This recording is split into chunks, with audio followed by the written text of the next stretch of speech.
Hello, and welcome to carbonwhy, the channel that's catered to those who are avid lifelong learners. My channel explores the how, what, where, why the world works the way it does. Make sure to hit the like and subscribe button so that you can get notified of my next video. In this week's episode, we find out about the rise and fall of the Emirates. The luxury airlines Emirates has set industry standards for the way we travel. In its 2019-2020 financial year, the airline saw 56 million passengers and about 2.5 million metric tons of cargo to over 80 countries. And with the airline's network of over 140 destinations and its fleet of wide-bodied aircraft, it surely was one of the leading luxury airlines. But thanks to lockdown, the airline is just one of many that have been drastically affected. It brought the airline to a complete standstill, and the airline was grounded for 2 whole months. By November of 2020, Emirates Group announced half-year net losses of $3.8 billion. The airline adopted several best practices for passenger safety, like face masks being mandatory for both passengers and crew, rapid on-site tests for flyers, and allowing passengers in economy class to purchase the seat next to them.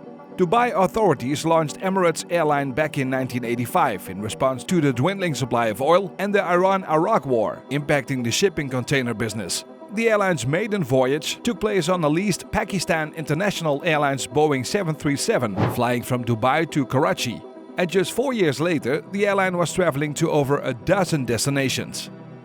But the early 2000s saw a complete transformation of both the airline and the city, thanks in part by rising oil prices and the new ruler Sheikh Mohammed bin Rashid Al Maktoum.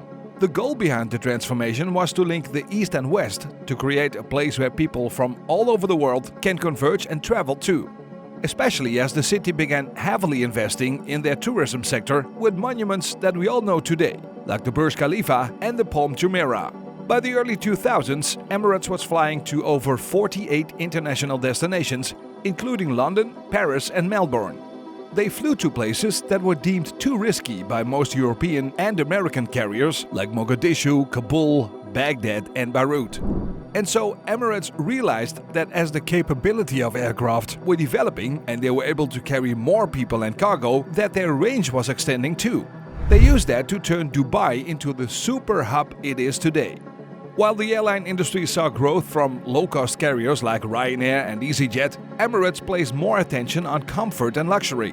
They were the first airline to install video entertainment systems on all seatbacks in 1992, and in 2008 they introduced an onboard lounge for passengers on the airline's Airbus A380. In 2017, they debuted the world's first fully enclosed first-class private suite. Emirates continues to set the pace for innovation and luxury in the travel industry while remaining accessible to all.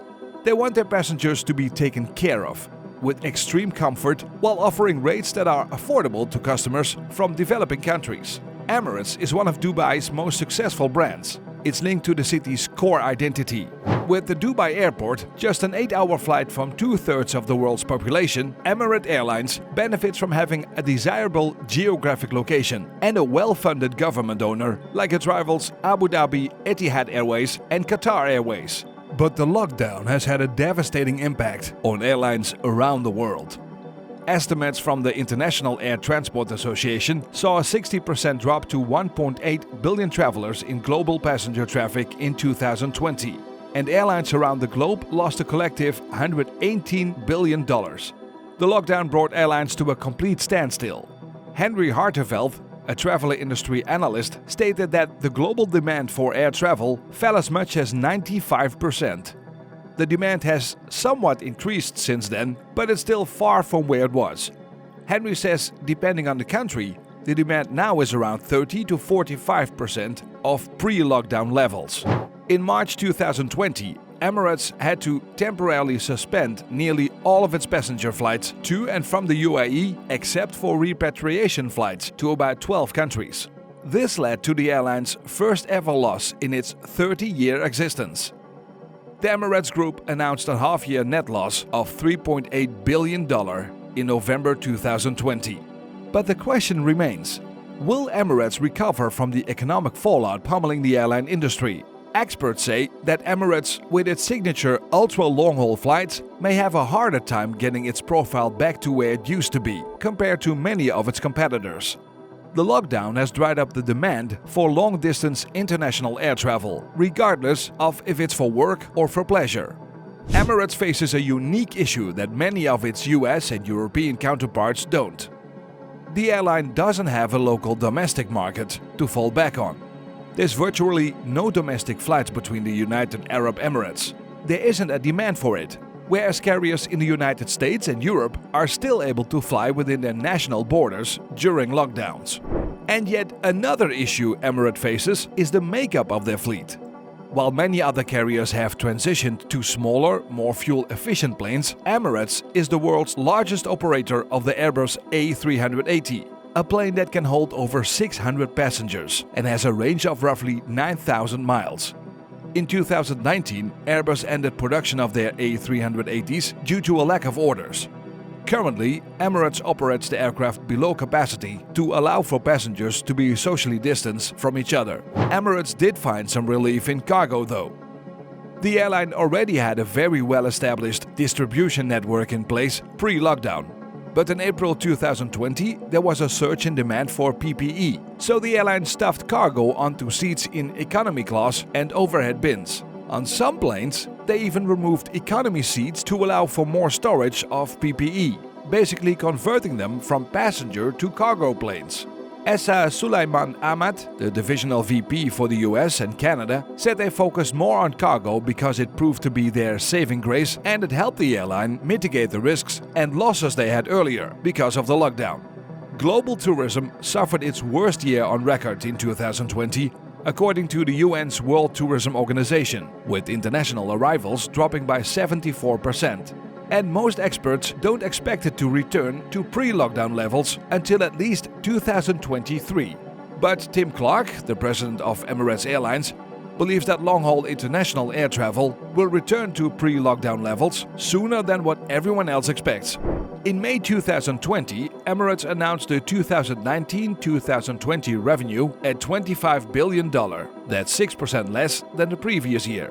Passenger revenue made up 83.1% of revenue, cargo was 12.3%, non-transport services made up 4.1%, and excess baggage made up the remainder. The airline will need to wait for people to feel confident enough to start back traveling like they used to. And that might take time.